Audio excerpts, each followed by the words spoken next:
Hi, this is David Mould from Laymen for Religious Liberty. The tape that you're about to listen to is an exceedingly graphic and gripping tape. It's a testimony of an ex-nun by the name of Sister Charlotte, who disappeared approximately 2 years after having given this testimony.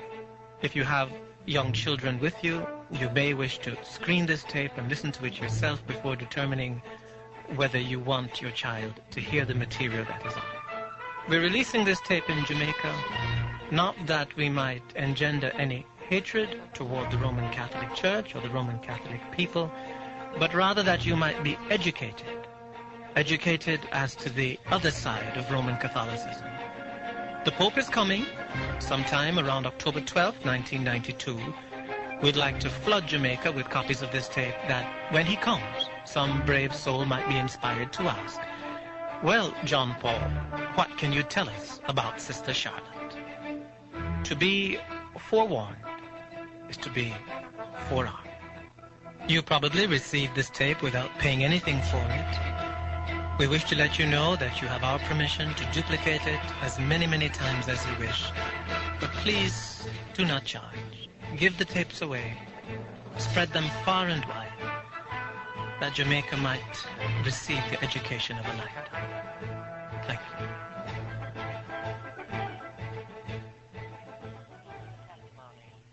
First of all, I always like to tell folk I'm not giving this testimony because I have any ill feeling in my heart toward the Roman Catholic people. I couldn't be a Christian if I still had bitterness in my heart.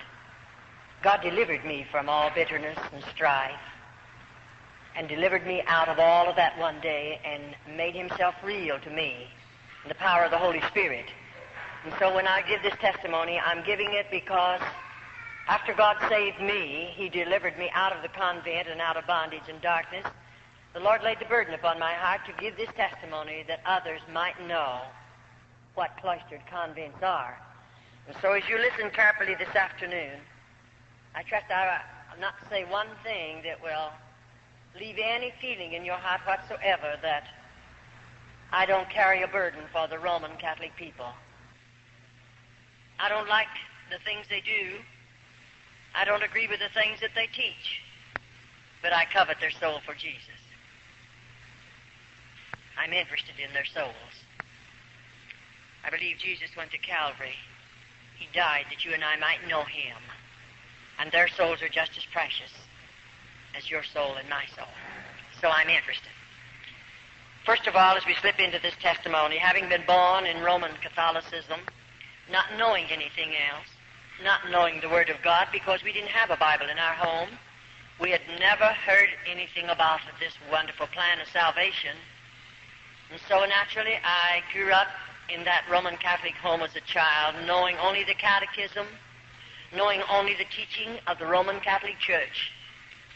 And because I loved the Lord, and because I wanted to do something for him, I wanted to give him my life, I didn't know of any other way for a Roman Catholic girl to give her life to God other than entering a convent.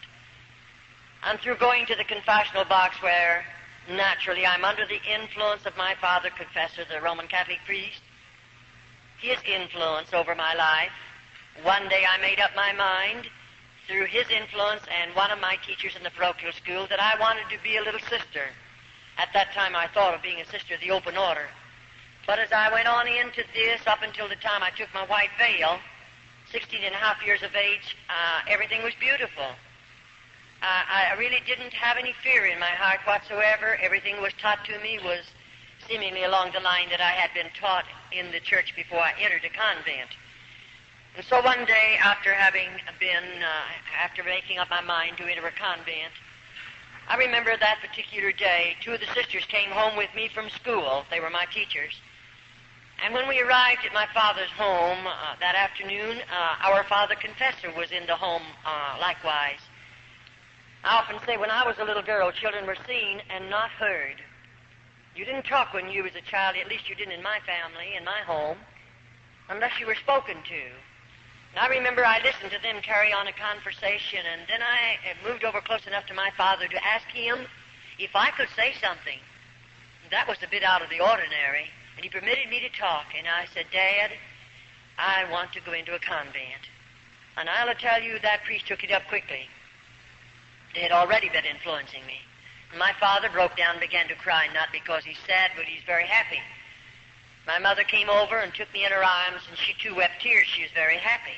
Those were not tears of sadness, because I think her little girl was giving her life to the convent to pray for lost humanity. And naturally, my family were very thrilled about it, and I was too. But anyway, I didn't go for about a year after that, and then the time come when I got myself ready, and my mother prepared things for me, and so I entered the convent. They took me, and we didn't have a place close enough to my father and mother's home, so I think they took me around 1,000 miles away from home, where I entered a convent boarding school. I liked about 3 months being 13 years of age, just a little girl. I look back on it now and think, my, homesick, I was so homesick. Why, my mother and daddy, they stayed 3 days with me, and when they left, I became so homesick naturally. Why shouldn't I? Just a baby away from home. And when I was a little girl, you know, I had never spent a night away from my mother, and I surely had never gone any place without my family. And naturally, there was a close tie in our family, and I was very lonely and very homesick. But I'll never forget after Dad and Mother told me goodbye, and I knew they were traveling a long distance away from me, and I had never realized in my heart I'll never see them again. Naturally, I hadn't planned it like that because I planned to be a sister of the open order. But if you listen carefully to this portion of the testimony, then you'll understand just why I'm saying some of the things that I say. Now, oftentimes we say the priest selects his material through the confessional box, because at 7 years of age, I went to confessional. 7 years of age, I would always, when I come into the church, first I'd slip over at the feet of the crucifix, the Virgin Mary, and then over at the feet of the crucifix, and I'd ask the Virgin Mary to help me make a good confession, because I was a child and my heart was honest, and I knew the priest had taught us to always make a good confession, keep nothing back, tell everything if I expected absolution from any sin that I might have committed. And so I would ask the Virgin Mary to help me make a good confession. I would ask then Jesus to help me make a good confession. And you know, I'll assure you, after I lived in the convent for a short period of time, now I had to go on with my schooling. I just finished the 8th grade, and they promised me to give me a high school education, some college education. But I didn't get much college. I got mostly just high school training, and they gave that to me all right. I took it under some terrible difficulties and strains and all of that, and it was rather difficult. But they gave it to me, for which I appreciate very, very much. But I'll assure you, after they put me through the crucial training that we must go through to become just a little novitiate entering a convent, the training is really, it's outstanding as far as a nun is concerned, and you know what it's all about after you've been in there for a little while.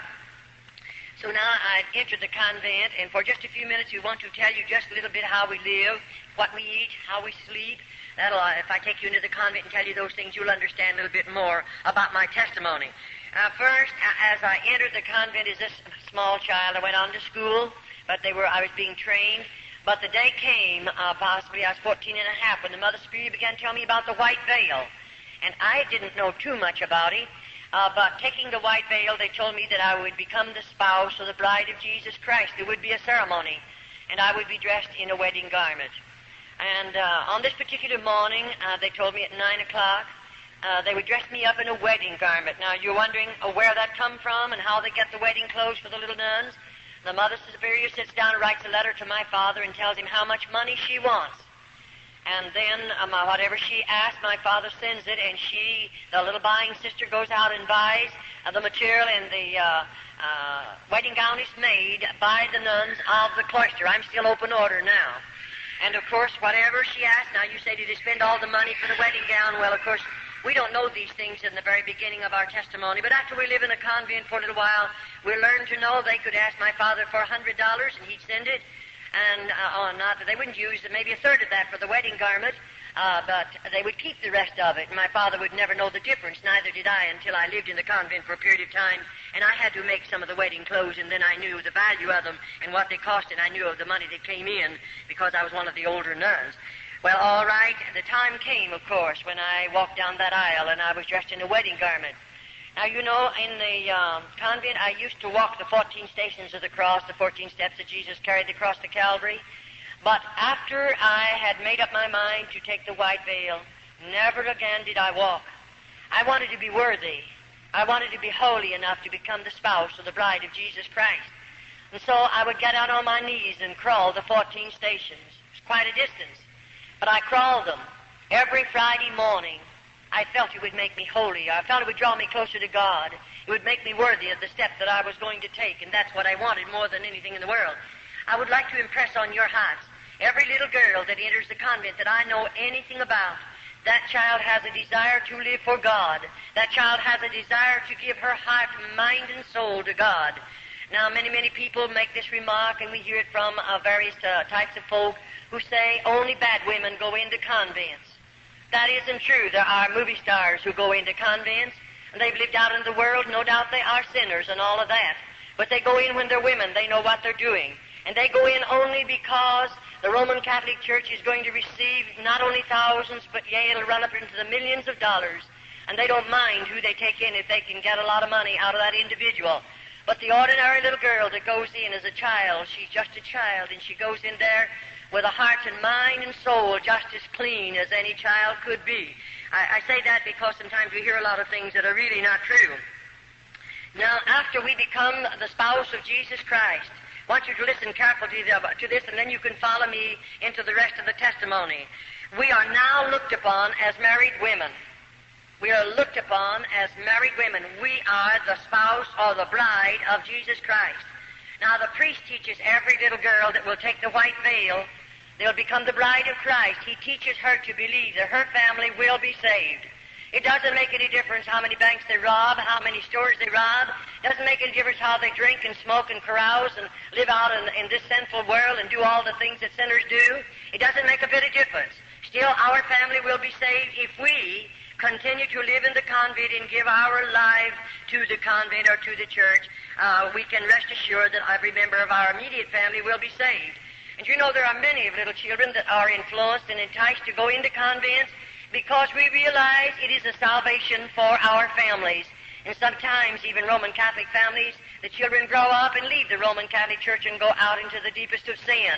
And so every little girl that enters a convent is hoping by her sacrificing so much, home and loved ones, mother and daddy, everything that a child loves, her family will be saved regardless of what sins they commit. And of course, we're children and our minds are immature and we don't know any better. And it's so easy to instill things like this into the hearts and minds of little children. And the priest is he's really good at it. And of course, we look upon our priest, our father confessor. I looked upon him as God. He's the only God I knew anything about. And to me, he was infallible. I didn't think he could sin. I didn't think that he would lie. I didn't think that he ever made a mistake. I looked upon him as the holiest of holy because I didn't know a God, but I did know the Roman Catholic priest. And to me, I looked to him for everything that I asked of God, so to speak. I believed the priest could give it to me. And so the day comes when all of us. Now, as we're going in, I want you to listen carefully. After taking the white veil, things are beautiful. I'm 16 and a half years of age. Everyone's good to me. And I'm living in the convent, and I haven't seen anything yet because no little girl, we're not subject to a Roman Catholic priest until we're 21 years of age. And as we give you this next vow, then you'll understand that we don't know about this. This is kept from the little sisters until we've taken our black veil, and then it's too late. I don't carry the keys to those double doors, and there's no way for me to come out. The priest will tell all over the whole United States and other countries that sisters, or nuns rather, can walk out of convents when they want to. I spent 22 years there. I did everything there was to do to get out. I've carried tablespoons with me into the dungeons and tried to dig down into that dirt because there's no floors in those places, but I never yet found myself digging far enough to get out of a convent with a tablespoon, and that's about the only instrument. Because when we're using the spade, and we do have to do hard, heavy work, when we use a spade, we're being guarded, we're being watched by two older nuns, and they're going to report on us, and I'll assure you, you're not going to try to dig out with a spade, and you wouldn't get very far anyway, because they made those convents or built those convents so little nuns cannot escape. That was their purpose in building them as they build them. And there's no way for us to get out unless God makes a way, but I believe God's making a way for numbers of little girls after they come out of the convents. All right, now when the time comes, I think I was 18 when the mother began talking to me. Now, I planned to come out, see, after my white veil. I wanted to be a little nursing sister in the Roman church. But the Mother Superior, I suppose she was watching my life. I suppose she realized I had much endurance, I had a strong body, and I believe the woman was watching me because one day she asked me to come into her office and she began to tell me, Charlotte, you have a strong body. And she said, I believe you have the possibilities of making a good nun, a cloister nun. I believe you're the type that would be willing to give up home, give up mother and daddy, give up everything you love out in the world, so to speak, and hide yourself away behind convent doors. Because I believe you're the kind who would hide back there and be willing to sacrifice and live in crucial poverty that you might pray for lost humanity. She said, I believe you're the kind to be willing to suffer because we are taught to believe as nuns that as we suffer, our loved ones and your loved ones that are already in a priest purgatory will be delivered from purgatory sooner because of our suffering. She knew I was willing to suffer. I didn't murmur. I didn't complain. She knew all of that, and she's watching my life, and that's the reason she began to tell me about the black veil. And then, of course, I didn't know too much about a cloistered nun. I didn't know their life. I didn't know how they live. I didn't know what they'd done. But, this woman proceeded to tell me. Now, I hear a lot of people try to tell me in the various places that we travel and go. I hear a lot of Roman Catholics try to tell me I've been in so many cloisters. I know all about them. But a Roman Catholic can lie to you, and they don't have to go to confession and tell the priest about the lie that they told because they're lying to protect their faith. They can tell any lie they want to protect their faith and never go to the confessional box and tell the priest about it. They can do more than that. They can steal up to $40, and they don't have to tell the priest about it. They don't have to say one word about it in the confessional box. They are taught that. Every Roman Catholic knows it, and every Roman Catholic, you'd be horrified to know how many of them steal up to that amount. And many of them lie. We've dealt with them. I've dealt with hundreds and hundreds of them. I've seen a good many of them fall in at the altar and cry out to God to save them. And before they're saved, they look into my face and hold my hand and lie to me. But after God gets a hold of their heart, then they want to make right what they've told me because they realize they've lied about it. But as long as they're Roman Catholic, they're permitted to lie, and it's the saddest thing. And you can't expect them to know God because God does not condone sin. I don't care who you are, but I don't believe God condones sin. And I don't believe he's going to condone it in the Roman Catholic people, even though they're being misled and they're being blinded and led in the ways that's going to lead them into a devil's hell. I believe that with all of my heart because I've lived in a convent and know something about how those people live and what they do. Now the day comes. She told me, Charlotte, you'll have to be willing to spill your blood as Jesus shed his upon Calvary. She said you'll have to be willing to do penance, heavy penance. She said you'll have to be willing to live in crucial poverty. Now already I'm living in a bit of poverty, but I thought that was going to make me holy and draw me closer to God, and it would make me a better nun, and so I'm willing to live in that poverty. And then on this particular morning, she told me what I would be wearing. She said you'll spend 9 hours in a casket, and she explained a number of things to me. That's the most I knew about it, and I didn't find that out until I'd taken my white veil. And so on this particular morning, I'm 21 years of age, but 60 days previous to my being 21 years of age, I'm going to sign some papers that they placed in front of me, and those papers are this. I'm going to sign away every bit of inheritance that I might have received from my family after their death. Of course, I signed that over to the Roman Catholic Church. And oftentimes, I say the Roman Catholic priests are enticing girls, not only their background, and not only their strong bodies, their strong minds and strong wills, but he's enticing girls where mothers and fathers have much property, and they are comfortably fixed to the material things of this life. Why? Because when that child enters the convent, they're going to get a portion of her money, of her father's money.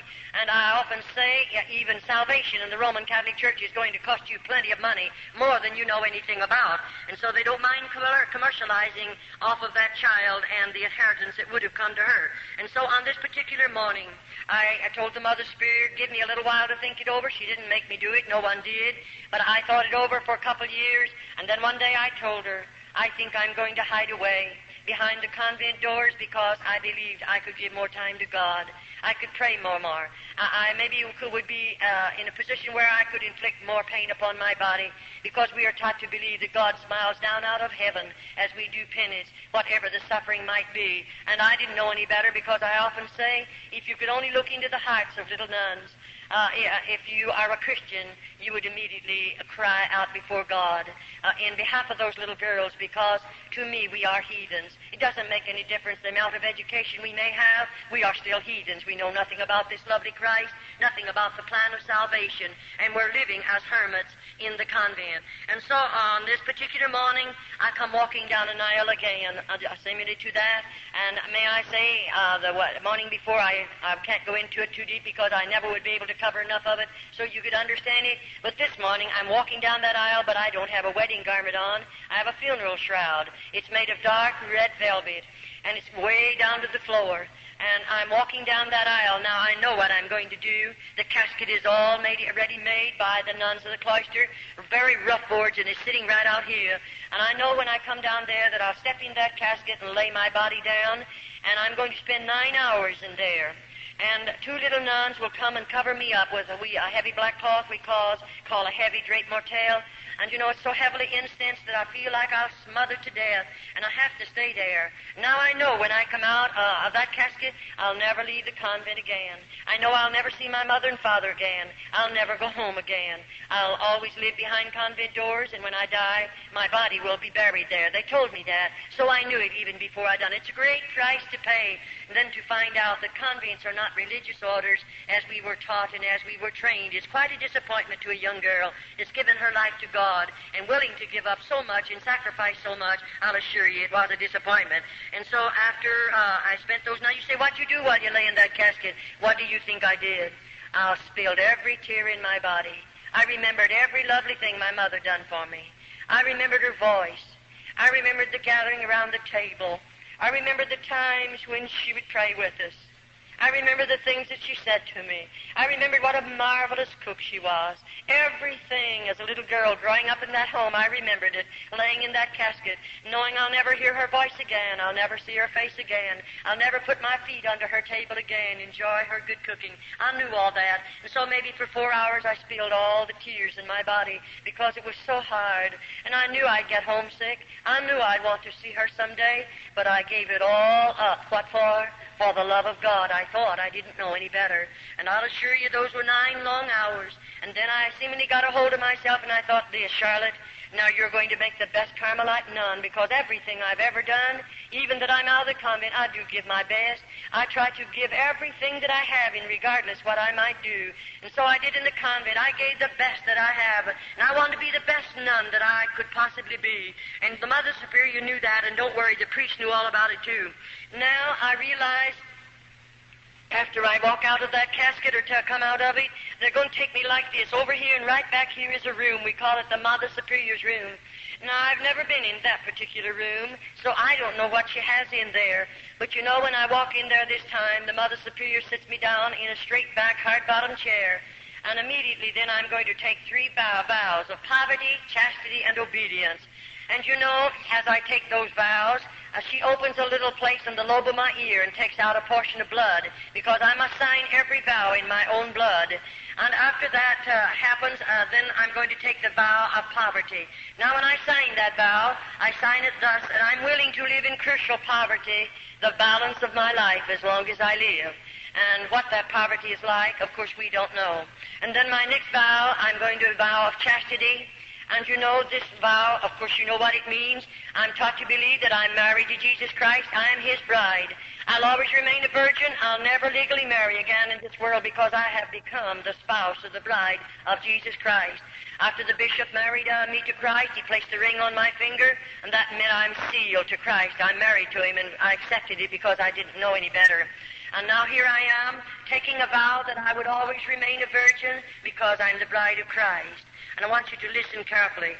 And then, of course, my last vow of obedience. Now, when we sign that vow, I'll assure you already, I know what obedience means. I'm living in a convent. And there they demand absolute obedience. You don't get by with anything, not even for 2 minutes.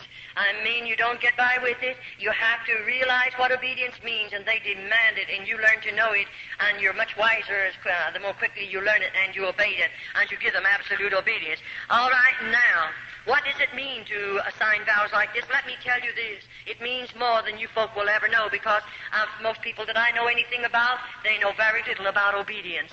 Oh, in a sense, yes, but you'll never know what a little nun knows about obedience. I'll assure you that one thing, unless you live in the convent. All right, that particular vow, when I signed it into my own blood, it done something to me, because after I've signed those vows, do you realize that I've signed away everything I have, my human rights? I have become a mechanical human being now. I can't sit down until they tell me to. I don't dare to get up until they tell me to. I can't lie down until they tell me to, and neither do I dare to get up. I cannot eat until they tell me to. And what I see, I don't see. What I hear, I don't hear. What I feel, I don't feel.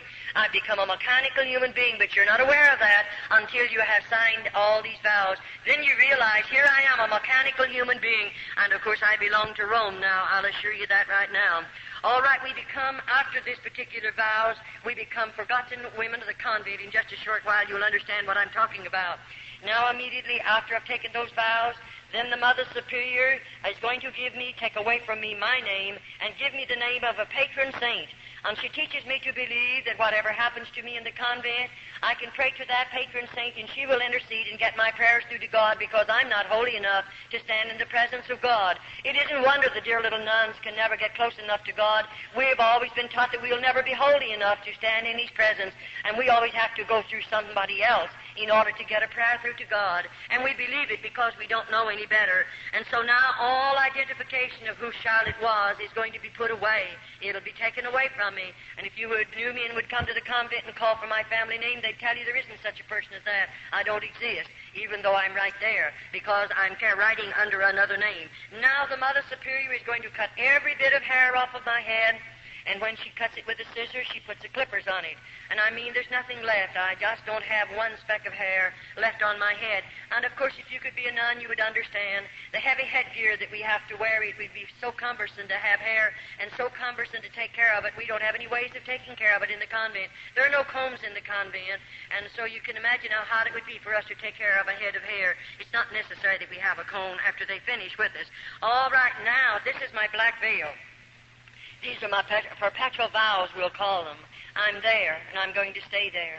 Now, you know, up until this time, I received a letter once a month from my family, and I wrote a letter out of the convent once a month to my family, even though when I'd write that letter, I'd no doubt they marked out a lot of it, because when I would receive a letter from my family, there was so much of it blacked out until there was no sense to the letter, and oh, I'd weep over those black marks. I was wondering what my mother was trying to say to me. Don't worry, you'll never get to know what she wanted to say to you, because they have blacked it out. And so it would break your hearts many, many times, and you're lonely anyway, because you have no friends in the convent.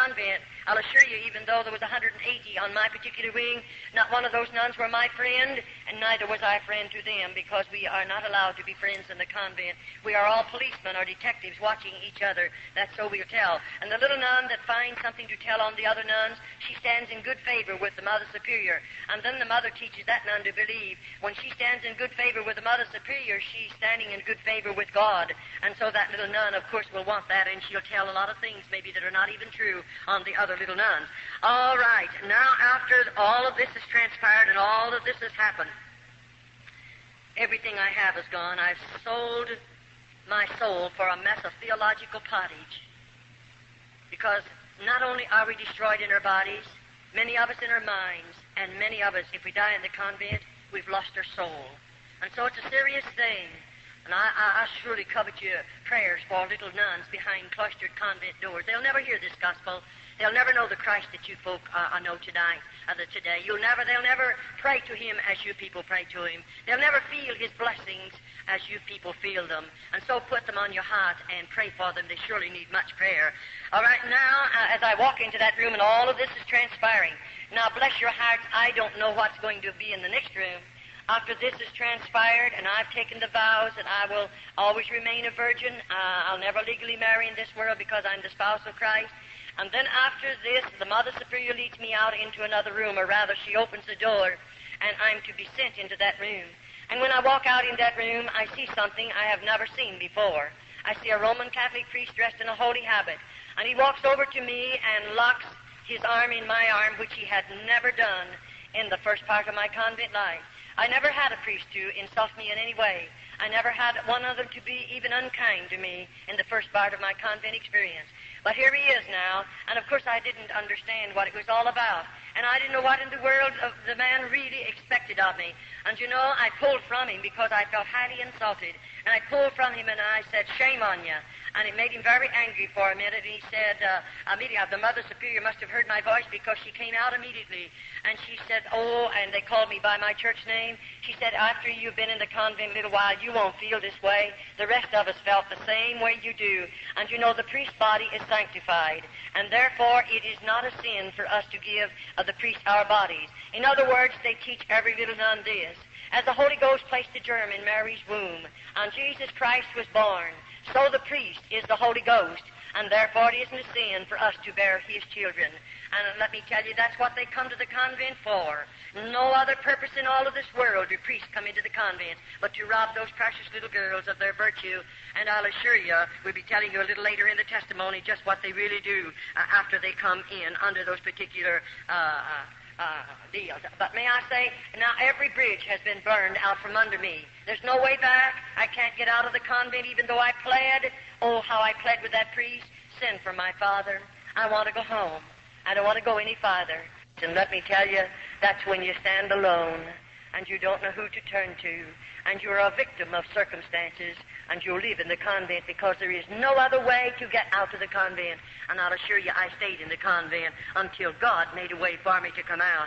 And so after all of this, now my mail will stop.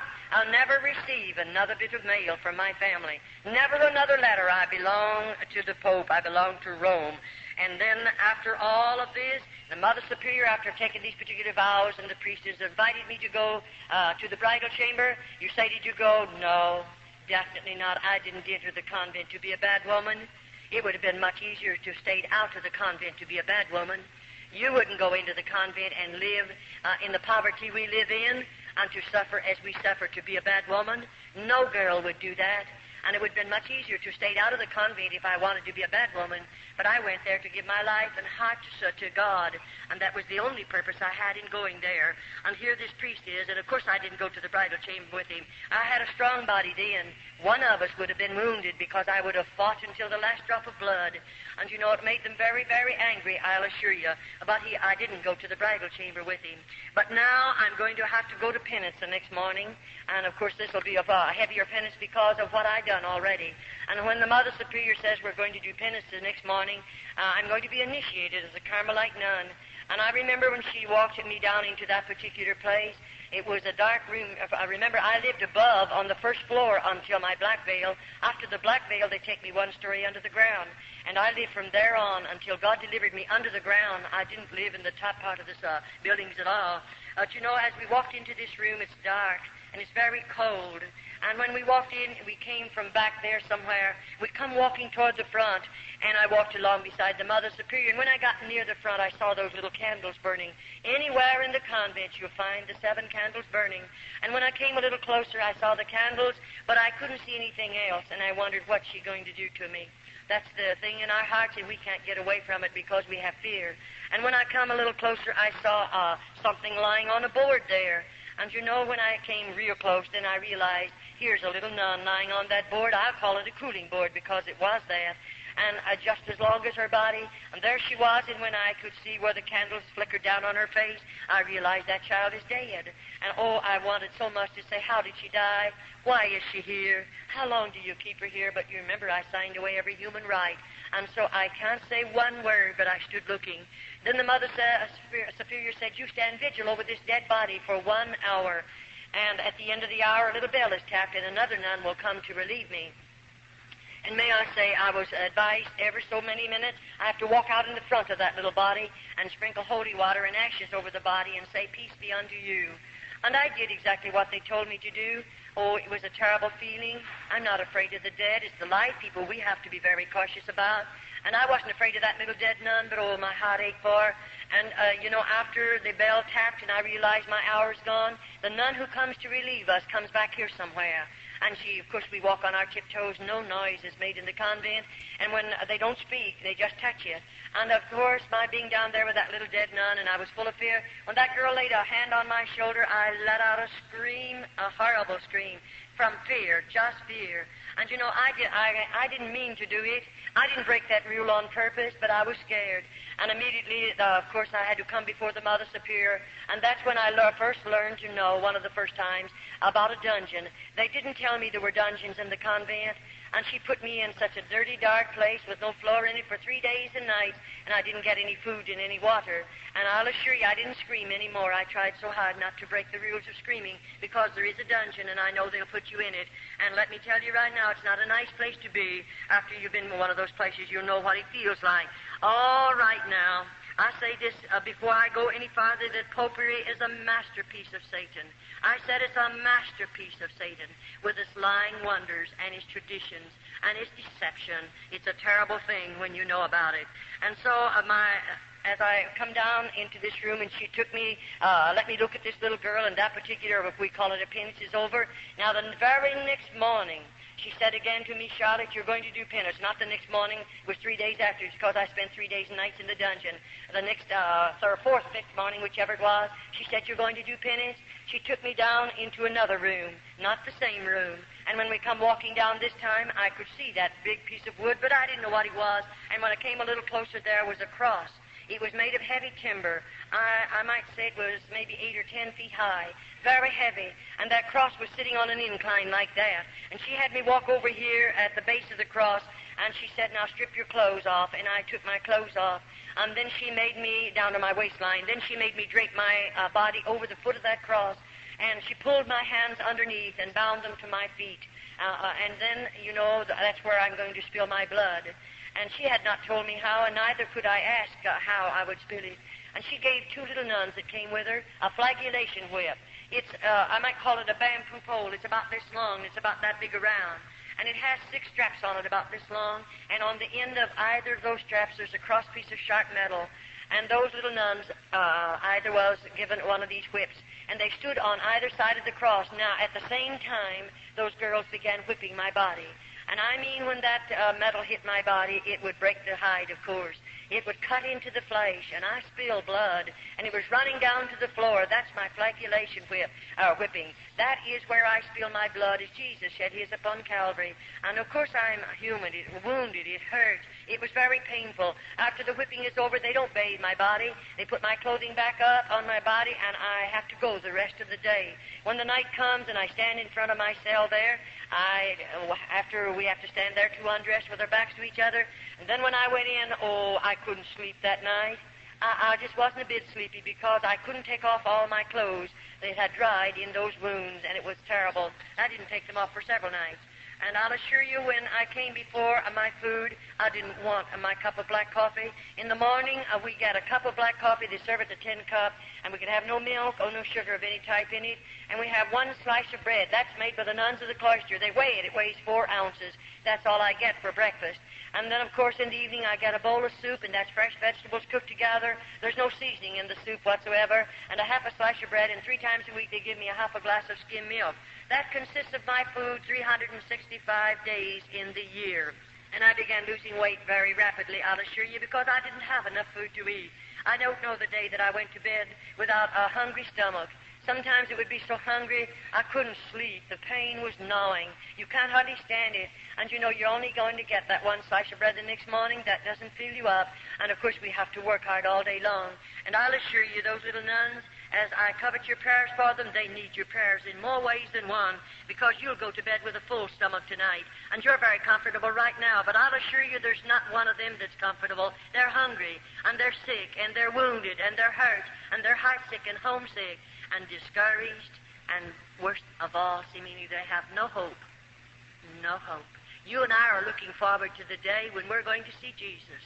They have no hope whatsoever, and I surely hope you don't forget to pray for them. All right, that was terrible, I'll assure you. And then in a few mornings after this, the Mother Superior is taking me back for another initiation. And when I go into the penance chamber this morning, we come from a place up here, and we're going to walk back along like that, clear to the back. And you know, it was quite a ways back there, and I went through part of it's a tunnel, and then I come out into a room, and I'll walk through that room, and when I get way back there, I see those candles burning, and I see something else. There's ropes hanging down from the ceiling, and oh, I'm so scared. I wonder what the ropes are for and what's she going to do. After these 2 penances, you began to have a lot of fear in your heart. And so I can't say anything, and I walk back there, and I saw the ropes then real plain, what they're doing hanging down from that ceiling. Then she tells me, you go over there against the wall, about that close from the wall, and I have to stand sideways like this. Then she asked me to put up both of my thumbs, and I did. And then she pulled one rope down, and there's a metal band fastened securely, and she fastens that around the joint of my thumb. Then the other one comes down and fastens around this thumb. And there I'm standing like this, facing the wall, and then, she comes over here to the end, and there's a whatever you want to call it, she starts winding. And I start moving, and she's taking me right up in the air. And when she gets me so just my toes are on the floor, just on my tiptoes, she fastens it. And there I hang, and all the weight of my body is on my thumbs and on my toes. Not a word is said. No one speaks a word. And she walks out of that room and locks the door. If you know what it means to hear a key locking a door and know that I'm strung up there like that, you'll never know unless you're a nun. And when that woman walked out, I didn't know how long I'll stay there, how long that woman will leave me there. And they didn't come to give me food. They brought me no water. And I thought, is this it? Am I going to die back here just like this? And within a few hours, you can imagine, I'm still a human being. My muscles began to scream out with the pain. I was suffering. And that woman let me hang, and nobody come near. And what good would it do for me to cry? You can spill every tear in your body. Nobody will hear you. There's no one there to care how many tears you spill. And so I just hung there. And finally, I felt like I couldn't stand it. I'll surely die if they don't come and get me quickly. And I felt as if I was beginning to swell. I don't know how long went by. And she opened the door one morning, and she had something for me to eat. And the water was in a pan. And it was potatoes, and those potatoes were not good to eat. They were in a pan. And there's a shelf over there on the wall that she can adjust to the height of the nun. And she pulled it up. Now, I'm not against the wall. I'm about this far from it. But to get that food, she puts it there and said, this is your food. And she walks out. Now, how am I going to get it? She didn't let my hands down. But this is what you'll learn. And you'll struggle to get it. I'm hungry. I'm so thirsty. I feel like I'm going mad. And to get it, I discovered that this hand goes high and this one will come down a little bit. And that'll keep right on going higher. As I lean, I have to reach higher with this one. This one will automatically let down. And to get that water and that food, I had to get it like the dogs and cats. And I lapped as much of it as I could because I'm so thirsty. And get those potatoes, I tried as hard as I could because I'm hungry. I'm hungry. And I got as much of it as I could naturally, but I was hungry. That's the way she fed me for a while, and then she released the bonds on my hands and on my feet. And I tell you, then I shouldn't have said on my feet. She didn't release the bonds. She let me hang there for 9 days and 9 nights. I'm almost got it mixed up with one of the other penances that I want to give to you. I hung 9 days and 9 nights in this position. And may I say, at the time come when I was so swollen here, and naturally I could see myself puffing out here. I felt like my eyes were coming out of my head. I felt like my arms, what part I could see of them right there, they were 2 or 3 sizes, their normal size. I felt like I was that way all over my body, and I was like a boil. I was in real suffering. And then on the 9th day, she comes in and she releases the bonds from my hands and my body and lets me down on the floor. Now, I go down, I can't walk. I'll assure you I didn't walk. I didn't walk for a long time. But you know what? There's 2 little nuns that carry me out. One gets under my feet and the other under my shoulders. And they carry me in the infirmary and lay me on a slab of wood. And there they cut the clothing from my body. And let me tell you right now, nobody but God will ever know. I'm covered with vermin and filth. Why? I'm hanging there in my own human filth. There are no toilet facilities. Right behind me is a stool. They have running water in it, and the lid is down, and they have sharp nails driven through that lid. If I break my ropes and fall on that, I would suffer terribly. And this is the life of a little nun behind cloistered doors. After they've already deceived us, disillusioned us, and got us back there, then this is the life that we're living. And these are the things that we're going to have to do. And I'll assure you, it isn't anything funny. And then I remember as I lived on in that place, oh, let me tell you, in the morning, we have to get up out of our beds at 4:30 in the morning. The Mother Superior taps a bell, and that means 5 minutes to dress. And may I say to you folk, it's not 5.5 minutes. You better get that clothing on in 5 minutes. And I failed one time, and I had to be punished severely, but I never failed again in all the years in the convent. And you know, when we are finished dressing, then we're going to start marching, and we march by the Mother Superior. And that Mother Superior is going to appoint us to an office duty every morning. It might be scrubbing, it might be ironing, it might be washing, it might be doing some hard work. But I have to work 1 hour. Then we'll go in and gather around the table, and we'll find setting in front of us our tin cup full of coffee and our slice of bread.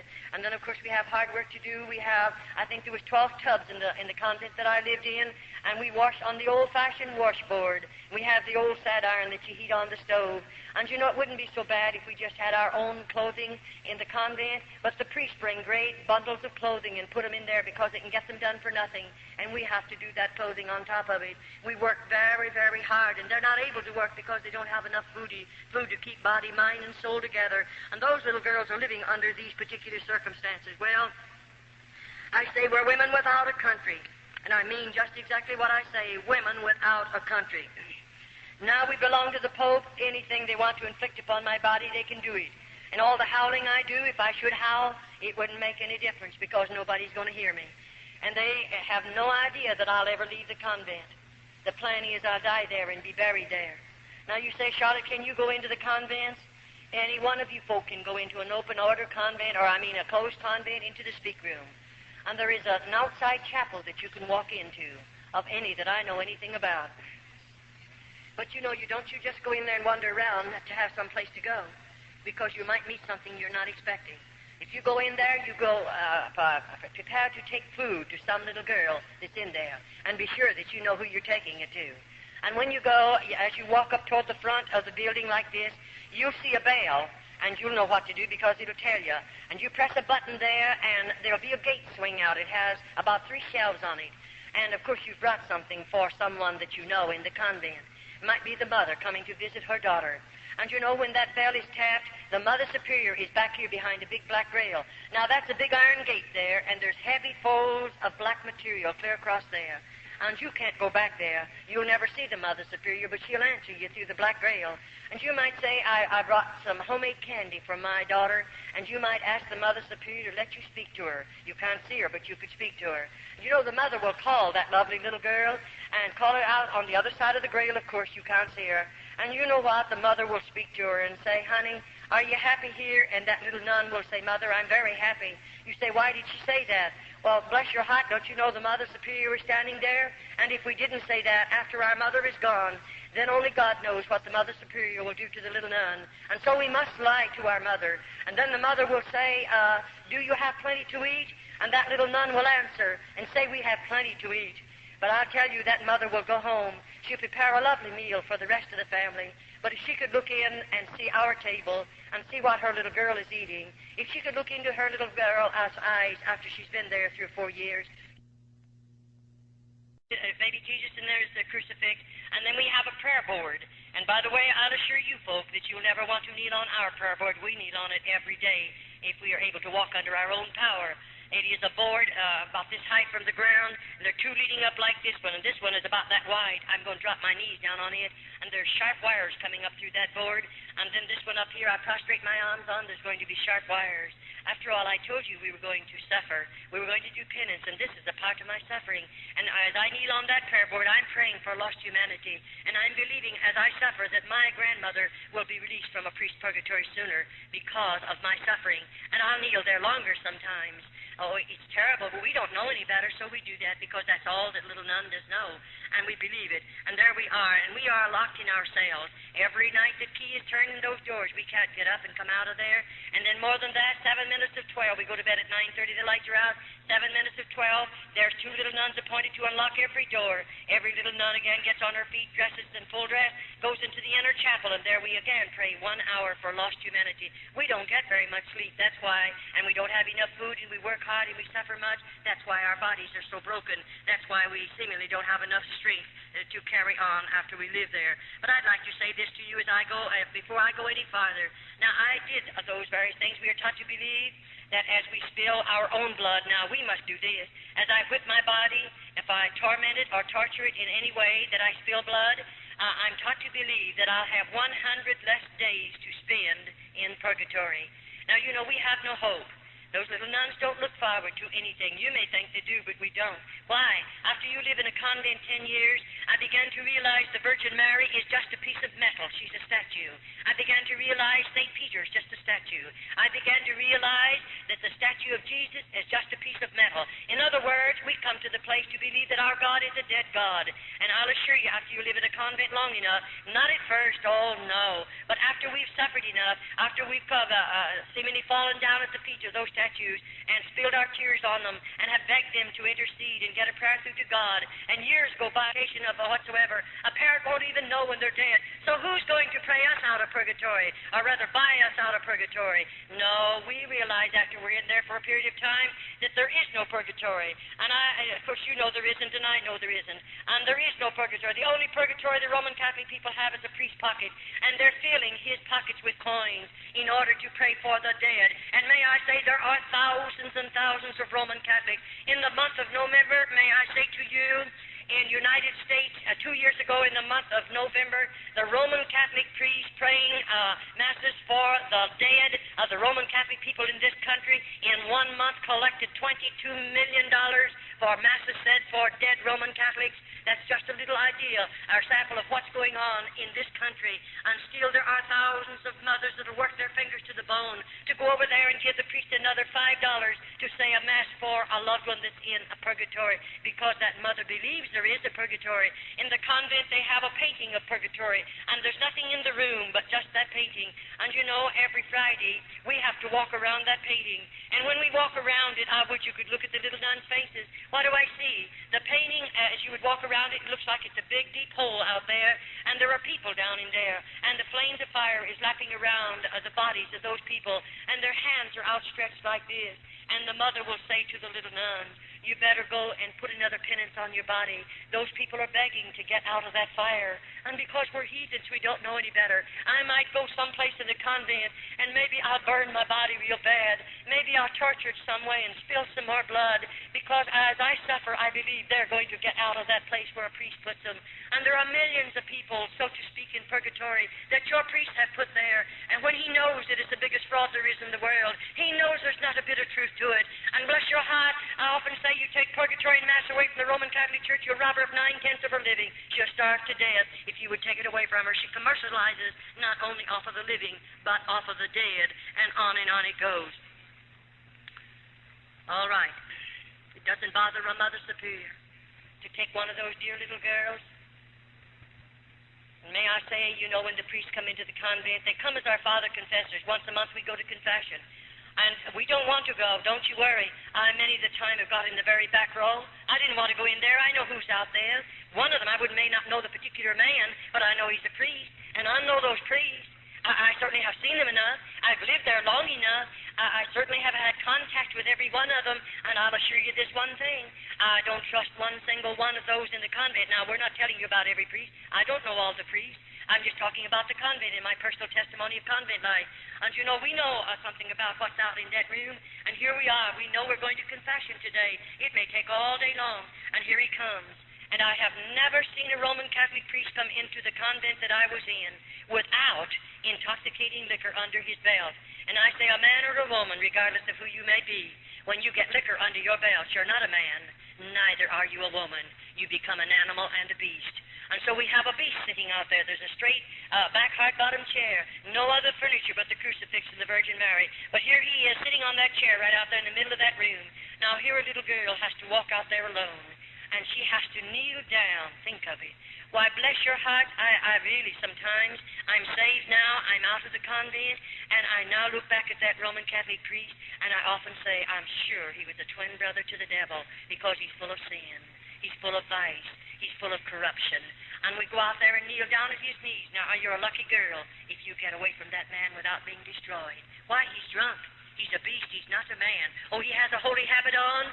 He's an ordained Roman Catholic priest. And so I'll assure you, we don't like to go to confession, but we must go once a month. Those little girls can't help themselves, and nobody comes out into that room but the priest and I until it's all over, and then we can come back. and the next one will have to come. And I'll assure you, we don't appreciate that day. And those little girls don't know any better. They don't know anything about the plan of salvation. They don't know that Jesus went to Calvary and died for them. They don't know that he shed his blood for them. Those little girls know nothing about it, because to me, as I repeat again, the Bible was a hidden book to every one of those little girls. And so now they can do things like this.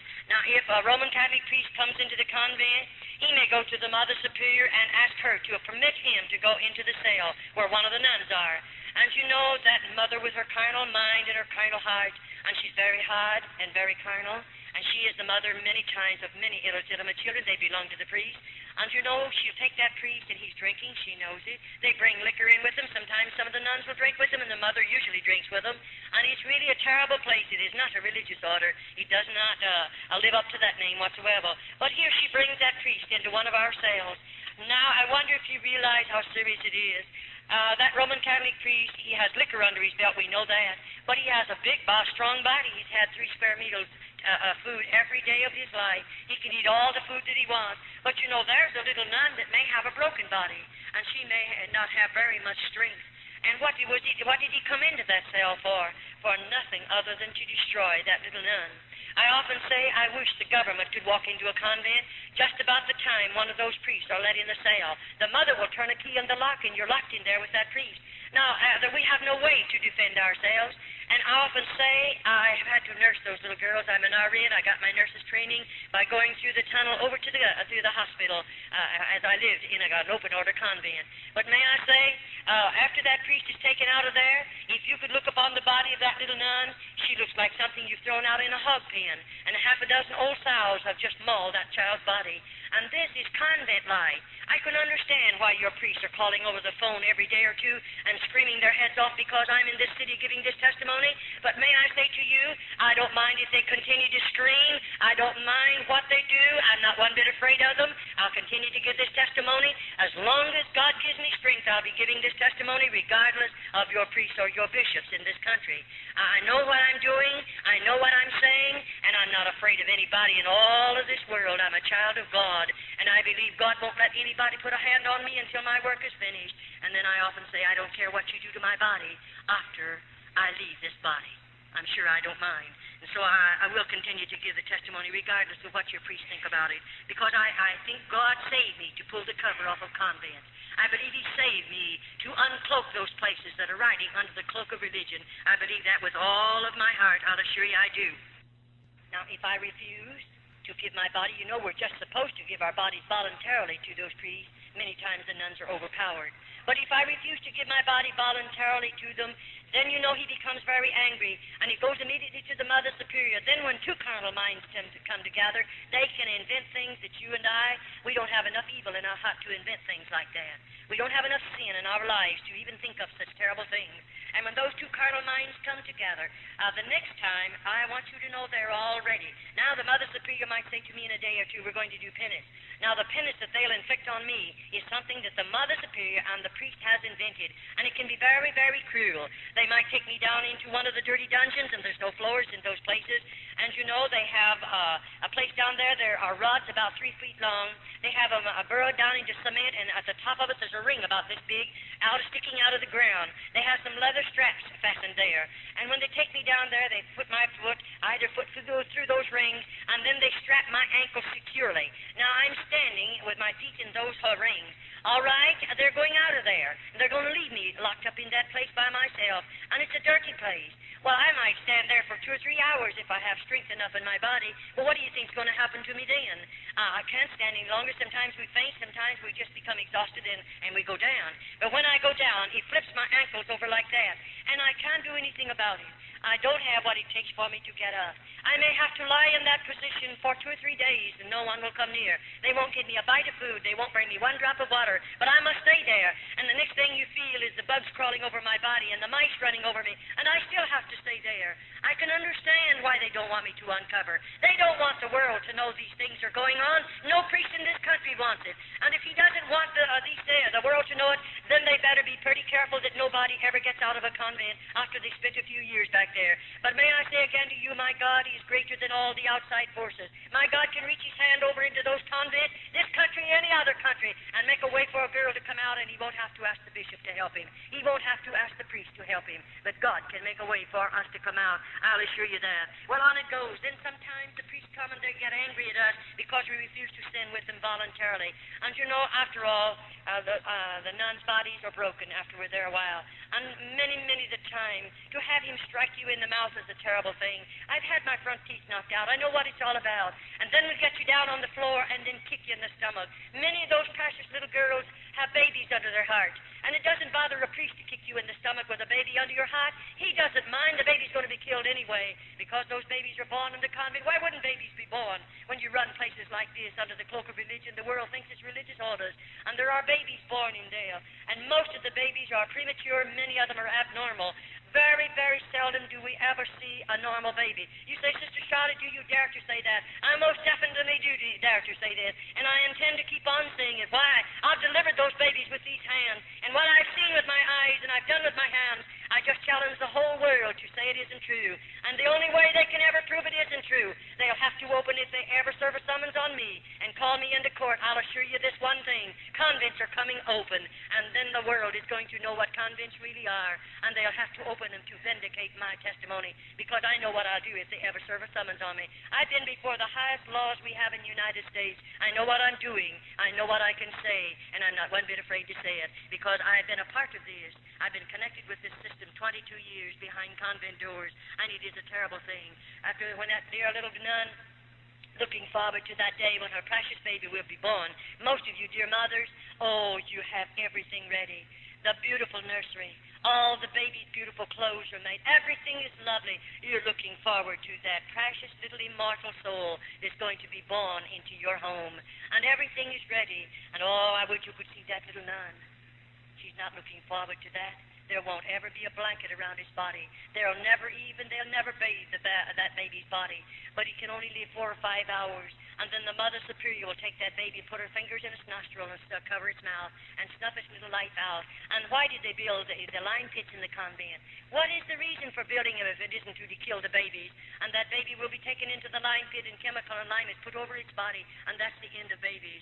Oh, when I think about it. That's why I try to challenge people, pray. If you know how to pray, you know how to contact God, pray and ask God to deliver the girls from behind convent doors. In other words, pray that God will make a way for every convent in the United States to be opened and let the government go in. And when the government goes in, you won't have to worry. The convents will be open, the nuns will be taken out, and they'll be closed up, just as they opened the convents in Old Mexico in 1934. There are no convents in Old Mexico. Every cluster, it is open. And they found all of the corruption back there, the lime pit. If any of you are taking a vacation, go over into Old Mexico. The government owns them. They're public museums. And go through the convent. Look with your own eyes. Touch with your own hands. And then come home and see if you believe my testimony. It'll stir every bit of red blood in your veins. I mean, it'll do something to you that nothing else has ever been able to do. Go through them and look at them. Go into the dungeons. Go into the tunnels. Go through the lime pit. Look at the stalls, rooms of stalls over there. And then ask the guides of where they come from. And go and see all of the devices of torture they placed upon the bodies of the little nuns. Go into their cells and look at their beds and see for yourself. Oh, yes, you can go. It'll cost you 25 cents to go through each one of them. You look at those things and see them for yourself, and then come home, and maybe it'll give you a greater burden to pray for little girls that have been enticed behind convent doors by the hierarchy of the Roman Catholic Church. I wonder how you would feel if this was your child. And remember, I have a mother and daddy, or had one, and they love me just as much as you love your children. And when they let me go into the convent, I'm sure my mother and daddy didn't expect these things to happen because they didn't know. They never dreamed a convent was like this. But you know, I wonder how you'd feel if you could walk in someday and out there in this particular room. That floor is built for this purpose. There's a partition right out there, and there's just a little thing they can touch. It automatically opens. And you know, there's a deep hole underneath that floor. And this little nun has done something. I can't tell you what she's done, because I wasn't there when she done it. But she's done something, and to them it's very serious. And when they bring her to this particular place. Her little hands and feet are going to be bound securely. They're going to drop her in that horrible, horrible pit. and then they're going to put the boards back down. No one will ever know. Oh, there's plenty of chemical in mine down there. But you know, they don't do that. 6 little nuns have to walk around that hole. We'll chant as we walk around that hole. We don't want any evil spirits to come out into the convent, so we sprinkle holy water over that hole. Then we may walk for 6 hours, and then they'll appoint 6 more nuns, and on it goes until we hear the last moan, and that's the end of the little nun they place down there. No, she'll never be delivered from the convent. But does it bother you to know that that little nun will die and be lost? Does that bother you? It bothers me, because I didn't know Jesus. I couldn't tell her about God. I didn't know him myself. But it bothers me very, very much. But God won't hold me accountable. Her blood will not be on my hands because I didn't know the Lord and I couldn't tell her about it. And so on it goes. Then I wonder how you like to see it. Here we are, a body of those little nuns. On this particular morning, the Mother Superior might say this. We're all going to be lined up here, and I don't know what she's lining me up for. And then, you know, there might be 10 of us, there might be 15 of us, and then she'll tell us all to strip. And we have to take every stitch of our clothing off. We're certainly not anything beautiful to look at. Our eyes are back in our head, our cheeks are falling in, our bodies are wasted. God only knows what we look like because I never saw myself in 22 years. I didn't know I had gray hair. I didn't know I have lines in my face. I didn't know how old I was. I only found that out about 6 years ago. You know nothing about what you look like. And here we are lined up. And here comes 2 or 3 Roman Catholic priests with liquor under their belt. And there they're going to march in front of those nude girls and choose the girl they want to take to the cell with them. These are convents. Cloistered convents, not open orders. The priest can do anything he wants to and hide behind the cloak of religion. Then that same Roman Catholic priest will go back into the Roman Catholic churches, and there he'll say Mass. And there he'll go into the confessional box and make those poor people believe he can give them absolution from their sins. When he's full of sin, when he's full of corruption and vice, still he acts as their God. What a terrible thing it is. And on it goes. Well, I live there. Now, all the time these things are going on, what do you think's happening inside of Charlotte? God love your hearts. I didn't know people could hold so much hatred and bitterness. And it went on and on and on. I was filled with bitterness and hatred. And I mean, it continued to build. I began in my heart to think, when I can get the Mother Superior in a certain place, I'll kill her. Isn't it awful to get murder in our hearts? I didn't go in the convent with a heart like that, nor a mind like that. But I began to plan murder in the convent. How I could kill her, how I could kill a Roman Catholic priest, and on it goes. And oh, I tell you, every time she did fix something awful on my body that I'd have to suffer so terribly, when I could think sensibly again, then I would begin to plan, how could I kill that woman? And on it goes. Well, after all, you can't help it. For instance, I wonder how you would feel. The Mother Superior, here she is, and she's going to sit me down in a chair. And you know, that chair is straight back, hard bottom, and I don't have any hair. She's going to take everything off my head. And you know, she's going to put my hands like this. They'll be out here in stalks. And I'm going to have to bend my head over like that in order to put the stalks across my neck. And I'm fastened securely. And over my head there is a faucet of water. And you know, there is a faucet of water just above my head, and my head's over. Now that mother's going to turn that water on, just a drop, and the drop will just come about this fast. It'll hit me right there on the back of my head. And you know, I can't move either way. I sat there 1 hour, 2 hours, 3 hours, 4 hours. What do you think's going on? I'm sitting there. I can't move. I do everything to get away from that drop of water in the same spot on my head. Why, God love your hearts, if you could look in. You'd see us frothing at the mouth. You'd see those little girls. They're trying so hard to move, to get away from that water.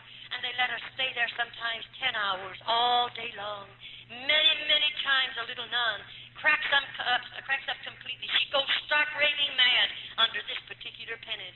What in the world do they do with her? I tell you in a few minutes. Don't you worry. They have a place for us after we go mad in the convent. They take care of us. They have places for the little nuns. There's places built down there for us. Well, on it goes. Well, you know, these things went on and went on and went on. And it was terrible. But, you know, I began to plan and plan and plan. After she's done something like that to me, it's terrible. One day, the Mother Superior took violently ill. You say, who would take her place?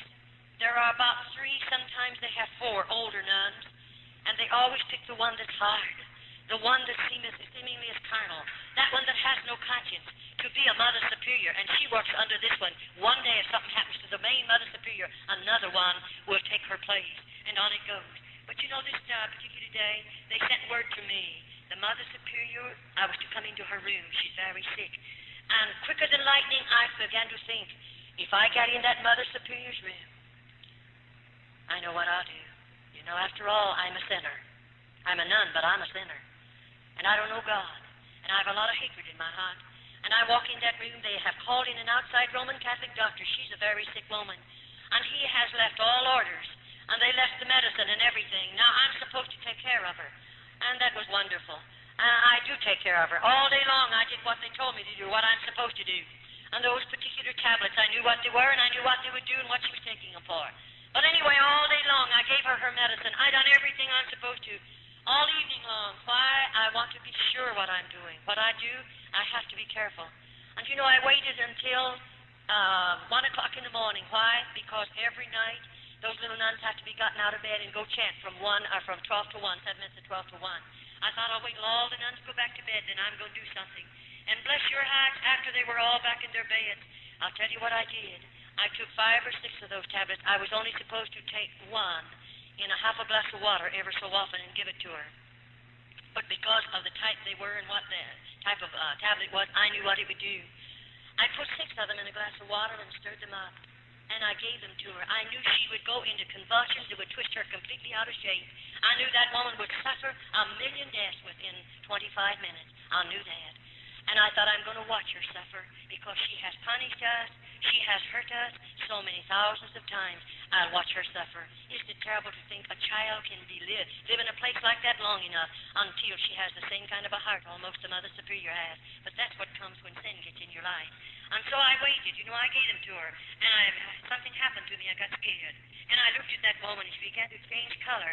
And I couldn't find her pulse. I couldn't find her respiration. I was frightened. And I thought, oh, what shall I do? If they find her dead, only God knows what they'll do to me. I'll tell you what I did. I got that stomach pump as quick as I could. I pumped that woman's stomach. I massaged that woman. I done everything there was to do. But, oh, thank God she didn't die. I said, I thank God. But, you know, I sat down by the bed and held her hand and watched her carefully until the respiration came back normal, until her pulse was normal, and I felt she would live. And I thought of another thing. I'll do this then. I saw where her keys were hid in her shelf right there in her own room. So they're on a big chain or a big ring, and I thought, I'm going to take those keys. I'm going down into that dungeon. When I say down, this is 2 stories under the ground. I'm going someplace where she's always warned us. It's a solid wall like that, and clear to the back end of that wall, there's one door, and it's heavy, and it's always locked. And I've heard her tell me scores of times, and I'm sure she has the others, don't ever try to go through that door. What in the world is over there? And why did she tell us that? We can't get through it. It's locked. But, you know, I wondered what was back there. Because when they had me in the dungeon for a long time once, I heard screams under the ground. I heard such blood-curdling screams, and I knew there were some girls locked up somewhere. And so I'm going through there if I find a key. And so I got her keys, and I went into that particular place. And when I got back there, it took a while to do it. I want you to know, to find the key. But, oh, when it unlocked that door, I walked through that door, and I walked into a hall. The hall, I would say, was maybe 5 feet wide, maybe wider than that. That's just a guess. And anyway, on the other side of the hall, there were a number of cells over there, small rooms, and they had real heavy doors. And in those cells were little nuns. And when I went up to the first one, near the top of the door, there's a little place about this long, it's about that wide, and it has iron bars going across there. And I looked right into the face of a little nun that I knew, one that I'd sit across the table from, one that I've prayed with in the chapel. I knew that girl, and here she is, and they had chains and lock chains around either of her wrist and around her waistline. And I said, when did you have something to eat last? And no answer. How long you been here? No answer. I went down to the 2nd, the 3rd, the 4th, the 5th, and the stench was getting so bad I couldn't stand it. And you know, those little girls would not talk. Why? I lived in the convent, you know, a long time. I don't care if I was 2 miles under the convent, way back there. We were working back there, and we'd whisper. The next day I'd have to suffer because the convents are wired, and the Mother Superior can hear every voice, every whisper, and then somebody tells, and you're in some serious trouble. And those nuns has been there long enough. What have they done? I don't know. But those nuns are supposed to have cracked up mentally, and so they have put them in those chains. And when they die, they can't fall down to the floor. They're just dropping those chains and slump. When they go in there, they don't give them any more food. No more water. That's a slow death. And so as I saw all of that, I became so sick from the terrible stench because many of them are already dead. And I don't know how long they've been dead. I came out of there and walked back up to this room where the Mother Superior was, and she was lying there sleeping. And I watched her carefully, and she slept till the next day, long hours, and didn't waken. And when she did, she said, I've had a long sleep, and I said, yes. They let me take care of her for 3 days. And you know the third day? I don't know. You say, did she ever find out you was down there? Well, not yet. I hope she didn't while I was there. But anyway, 3 days, they put me out in the kitchen. In other words, when we go to the kitchen, 6 of us go for a 6-week period. And this particular time, they put me out in the kitchen with 5 other little nuns. What am I there for? I'm doing the kitchen work. I'm going to do all the cooking that's done out there and take care of the work in the kitchen. And so when I went out in the kitchen, we have a long table back here, and it's a work table. And our vegetables will be prepared for the soup, and that's what we were doing, all 6 of us. And something happened. Our kitchen is a very large room, and a very long room, not as wide as it is long. And over at one end of it, you'll find over here the stair steps leading, about 4 of them leading down. Then there's a landing right there. Over there is a big, heavy outside door. But here there's a landing. Our garbage cans sit there. And right here is a stairway, cement one, leading down 1 story under the ground. Now, I'm up on first floor in this kitchen. All right, as I'm in there and we're there working, something happened. Somebody touched a garbage can. You know, all my convent life, we are taught never to break silence. We don't dare to make noises in the convent. We are punished for them. And when something touched the garbage can, that's a noise. And who in the world? 6 of us, and we're all together. Who's touching the garbage can? I wheeled around, and they wheeled around, and we saw a man. And you know that man was picking up the full can, leaving an empty one. I've never seen that before. I've been in that convent for years, and in the kitchen, but I never saw anything like that happen. I believe God had his hand on me. With all my heart, I believe it. And you say, what happened? Well, we turned around quickly because to us it's a mortal sin to look upon a man other than a Roman Catholic priest. And I mean, we turned around quick and went to our work. But you know, I thought, if that man comes back again to get another full can, I'm going to give him a note and I'm going to ask him if I can run out with him. But I didn't do that. But you know what I did? When we run out of something in the kitchen, there's a pencil hanging up there on the chain. And bless your heart, I have to, or whoever it is runs out, you have to write it on a tab. And of course, I stole a piece of paper off of a sack. And I thought I'll carry that little piece of paper in my skirt pocket. And every time I can get a hold of that pencil, I'm going to write a word or 2 on a note. And that's what I did. It took quite a while to do it. But I watched that garbage can. Every time I could take the garbage down there, I did it. And you know, when it was just about full. And I thought the next evening, it'll be full when we put all the garbage in it.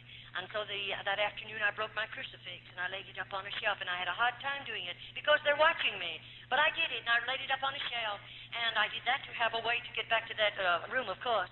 And so when our dinner work is over, our supper dishes, everybody has to go out at the same time, and we march by the Mother Superior.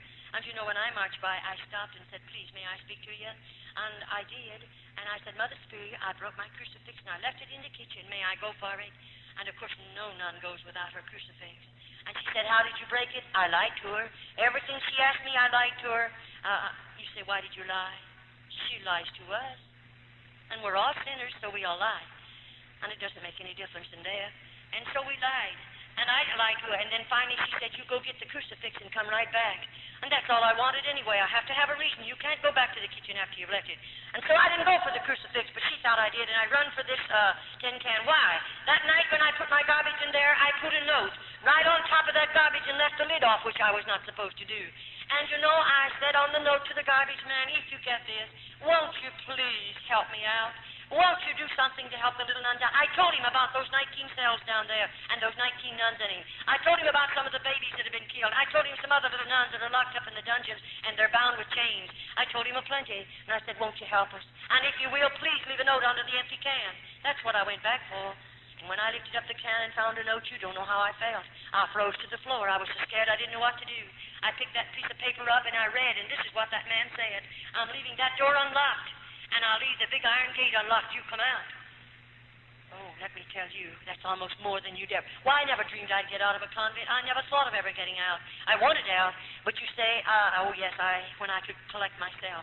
I reached over and turned the knob, and you know it was unopened. I walked out of that convent, and I slammed it to. I was sure the lock was on it. And I got out to the big iron gate, but oh, he had me trapped. That iron gate was just as locked as it was ever locked. You don't know what it done to me to stand there looking at the iron gate. I'm locked out of the convent. I have no right out there. You can't imagine. I don't know if I grew old right there. I don't know. I know I suffered enough because I'm scared half to death. And what will I do if I go back and pound on that door? What will they do with me? And oh, the fear that grips your heart. And you say, what'd you do? I didn't have any shoes and stockings on. I'd wore those out years ago. When I think of the Roman Catholic Church being the richest church in the world, and they let those little nuns go winter and summer without any shoes and without any hose, living in crucial poverty, I wonder how they can do it. Hungry as we are. Your priests are all nice and fat. good little nuns are so hungry. I wonder how they do it sometimes. You say, what did you do? Shot it? Well, I'll tell you, I just took a hold of that big old iron gate and I tried to climb it. That's all there was for me to do. And up about 1.5 feet from the top is a ledge about 6 inches wide. I thought if I could get high enough to get my knee on the ledge, I'm safe. And I did. I got one knee on the ledge, but this time I don't have any strength left either. And you know, I thought, what'll I do? I'll put one foot over, then I'll get the other over. Then I realized, you know, I have 3 skirts on. My skirts are gathered on the belt, and they're clear down to my ankles. My veil, of course, is down to my knees in front and that long in the back. How will I ever get over those sharp points? And I thought, I can't go down. I don't have strength enough, so I'll have to jump. And if I jump, I'll break every bone because I was broken body, of course. And you know, I thought, what I'd do? Well, I pulled all my clothing up around my body and held them with one hand. And then I thought, I'll have to jump. And you know, they have a buzzer in the convent. And when a little nun tries to escape and they catch her, they put a buzzer on. And oh, if the priest tell you they don't come to the convent, I would you could see the priest then. You'll find a good many of them there.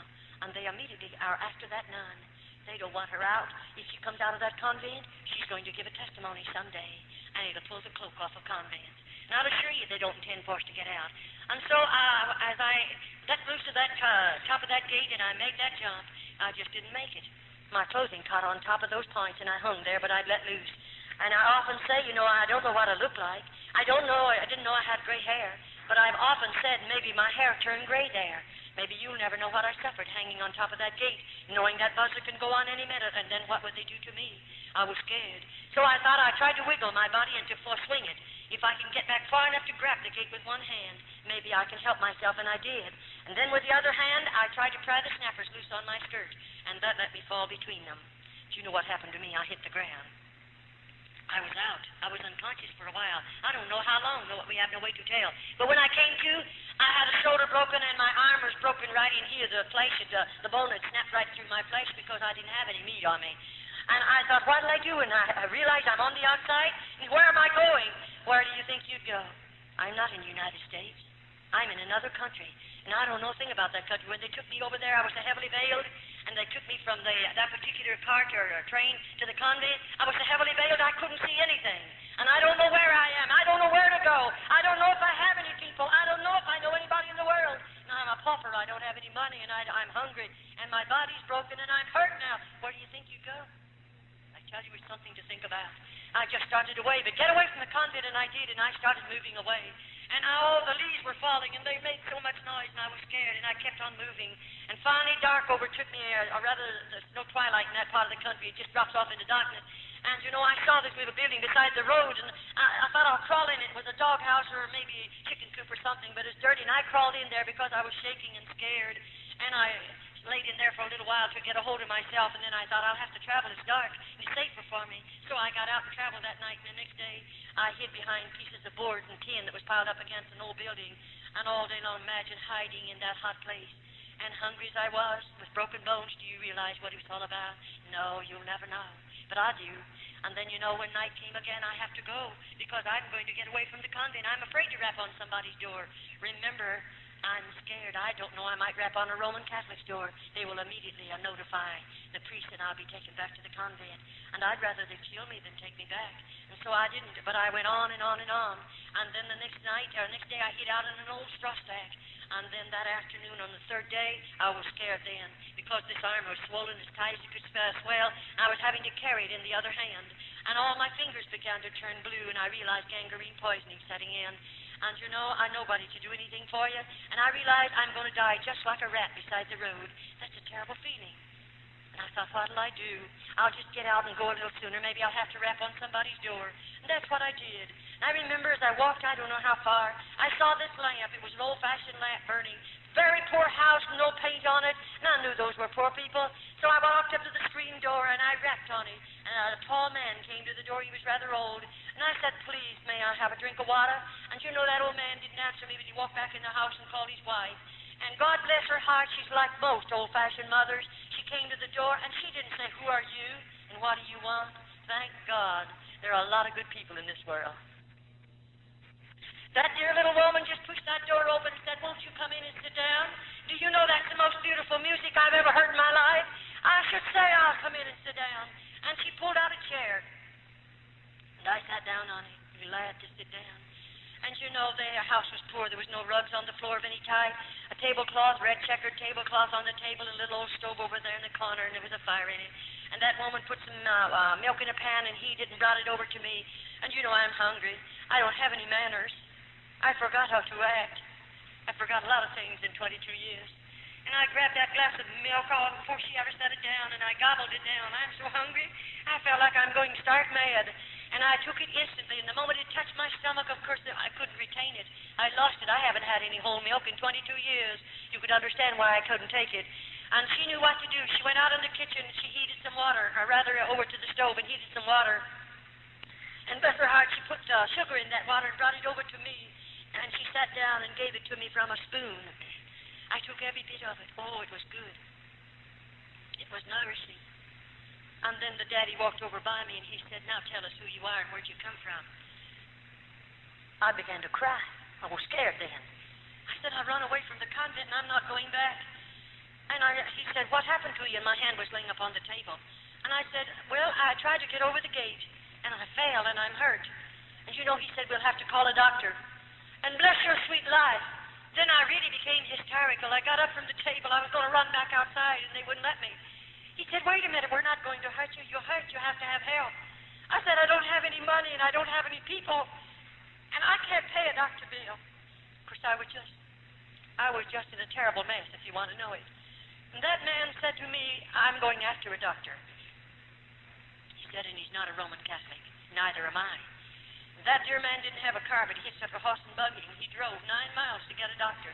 The doctor came out in his car, and when he got out to the place, he got there ahead of the man. And when the doctor walked in and walked around me, he just kept walking around me, and he was swearing. Maybe he didn't realize it was a terrible effect on me. When he stopped and looked at me, of course, he was mad. He was mad. Why was he mad? He was mad because he was looking at something that was supposed to be a human being. And I didn't even look like a human being. I was in such a horrible condition. But finally he calmed down. He came over to me and he said, I'll have to take you to the hospital tonight.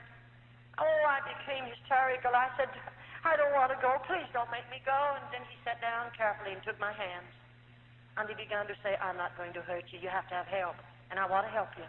That doctor took me into the hospital that night, and that's where I learned how much I weighed. He weighed me, and I weighed exactly 89 pounds. I weigh 178 right now. And then, you know, they took me into surgery, and of course they tried to get the swelling and the inflammation out of my hand and arm, that they might do something for me. It took about 12, 13 days. And then, of course, they had it, but this time it started to knit, and they had all to break over it again and put it in a cast. I did a lot of suffering. Well, you know, one day a way was made for me to be released from the hospital. Who did they release me to? I begged to go out to those old people to stay with them, and they let me go because they'd been good to me, and I trusted them. And the doctor wanted to take me out to his home. I was in that hospital 3.5 months. And they took me out there, and I stayed for a period of time. And then one day, this same doctor, he wrote a letter, and you know what he said in that letter? He sent a check. He told the people to go and buy me a suitcase and get me some clothing. He was coming for me on a certain day. He had told me, I'm going to find your people for me. You know, that doctor's a stranger to me. But oh, I thank God that he has men and women across this world, and those men and women are not so selfish that they won't use some of the money that God has allowed them to have to help that one that's less fortunate than they. He spent a lot of money on me. I was in that hospital 3.5 months, and I mean there was a lot of money spent on me, but he paid the bill. How I appreciate it. And you know that dear doctor, they took me, bought my clothing for me, and got my suitcase, and everything was ready, and the day came when he came, and you know that doctor took me to the train. And he put me on a train in care of somebody, of course. He had found my people for me. I was on buses and trains and boats for a long time, and one day, after that, he had gotten my visa to get back into the United States, and I was always in charge of somebody because they wouldn't trust me to travel alone because of having lived under the ground so long. And one day, they called the name of a town where I was, or where my mother and daddy lived. And you know, I knew where Mother and Daddy lived, and I got off of that train and run down to their home, 5 blocks from that depot, just a very small town. And when I rang the bell, my daddy come to the door, and you know, I looked at his face. I didn't know him. And because I didn't know him, I said, do you know where my father lives? And he said, who are you, and what's your name? And I said, my name, and I didn't give him my church name. I gave him my family name. And that man looked at me, and of course it was his name, and he said, Hooky, is this you? My father didn't know me, of course. It was my dad. That dear old man opened the door then and invited me in, and I said, Dad, is Mother alive? Because I didn't know about her. And he took me back in to see her, and there she was. 7.5 years she'd laid there an invalid, a horrible, horrible invalid. And, of course, she didn't know me, and I didn't know her. Well, you know, that very night I took violently sick, and they put me back in another hospital for another 3 months. But my father paid all of those bills. He reimbursed the doctor and paid the doctor in another country and paid the old people. He reimbursed them all. All of that was wonderful. Then, you know, one day, after my body was strong enough, since I'm here in the United States, oh, it took a long time, several years. I'm a nurse, and I took the examination to nurse. And you know what God did? He let a woman come into that particular hospital. It was a Roman Catholic hospital. This woman was a Church of God minister. She came in, and I thought, how strange. Just across the Mississippi River is 2 magnificent Protestant hospitals, and she lives in one of those cities. Right there, 3 cities joined together. And why in the world did she come over here to this Roman Catholic hospital? Why, I believe God had his hand on it all the time. You know, that woman who came in and the doctor said, I want you to dispatch her case, and I went into that room to prepare that woman for the operating table. And I heard her praying. And I want you to know I became that woman's private nurse, or special nurse. After she left the hospital, she went home, and I became her special nurse in the home. And that woman asked me if I wouldn't go to church with her. And you know, I lived in her home long enough to hear her pray. I lived in that home long enough to read the Bible to her because I am her nurse and I did what she told me to. I'd never read a Bible before in all of my life, and she'd have to find the scriptures, and then I'd read them to her. And you know, as I read the Word of God, God began to get a hold of me. And finally she said, won't you go to church with me? And you know, I went to church with that woman. And I sat back there and heard a gospel for the first time in my life. And you know, I'll tell you, I went through 4 nights. And it was really beautiful. I've never heard anything like this. And all the time she was telling me about the plan of salvation, telling me about God, and that I needed God, and I needed to be saved. And, of course, I was believing her. Do you know what I'd do every night? I'd go home from church with that woman. I'd say, you go to bed, but let me go to the basement. I'd lay my Bible down on a chair, and there I'd challenge God, and I'd say, God, did you hear what the preacher said? Did you hear it, God? And then I would tell God everything that I could remember the preacher said. And I said, God, you heard every word, didn't you? Now, if you're God, and the Bible is the Word of God, and God, you're real, I want what those people have. But if you're not God and the Word of God is not your Word, then God, please don't give to me what those people have. Let me tell you, I challenge God. I put him to a test. God's not going to give you anything that's not of God. Don't you worry. And every night I continued to do that 4 or 5 nights, and I didn't eat either. I couldn't sleep, and I'd lost my appetite, and I was losing a lot of weight. It was terrific, but you know, one night I come back to church. And out of a clear blue sky, right in the middle of that man's service, I just got out of my seat. And with both hands up in the air, I come running right straight down an aisle like that. And I fell in at that altar, and I cried out, my God, forgive me for all my sins. I was a sinner. I mean, God met me there. Praise his wonderful name. There's a pool of water on that floor. I was sorry for everything that I did in the convent. I stole potato peelings. I stole bread. I told lies. I called the Mother Superior names under my breath. And I want you to know God met me down there, and he forgave me of every sin there was in my life. And how I thank and praise him for it. Praise his wonderful name. God's been very good to me. Very good to me. A few nights previous to that, I went back to church. God filled me with the baptism of the Holy Ghost. May I say to you, God means more to me than all the material wealth you have in this city. I'd rather have Jesus than anything you might have, because I found him to be the best friend I've ever known. I can tell him anything I want to tell him, and he won't call you up and tell you what I told him. I can sit at his feet and tell him every day of my life, Jesus, I love you. Jesus, I love you. And every secret of my heart I can pour out to him, and I don't worry about him calling you up and telling you what I told him. He's the best friend you ever had. He's able to save you. He's able to deliver you. He's able to loose you from the things of this world, set you free to know him. Praise his name. I have a wonderful God. I love him supremely. I'd rather have Jesus than anything that you might have. God is real in my life. It's really wonderful how God delivered me out of the convent. Pray for me. I need much prayer. I'll be going places where it's predominantly Roman Catholic. I'll have to suffer much. But I'm willing to suffer for Jesus, that I might tell someone about him and give my testimonies that other dear little girls might be spared from convent. So pray for me, won't you? God bless you. Well, what do you think? I told you at the beginning it would be a very, very gripping tape. You'll recall that we introduced in Jamaica the book Maria Monk, which was once banned there. We feel this tape is a perfect complement to the book. We've also introduced another volume, the New Illustrated Great Controversy, which is being sold right now in many, many bookstores across the island, including Sansta's. We'd urge you to get a copy as quickly as you can. You probably received this tape without paying anything for it. We'd like to let you know that you have our permission to duplicate this tape and to distribute it as far and as wide as you choose. Freely we have received, freely we give it to you. May God bless you.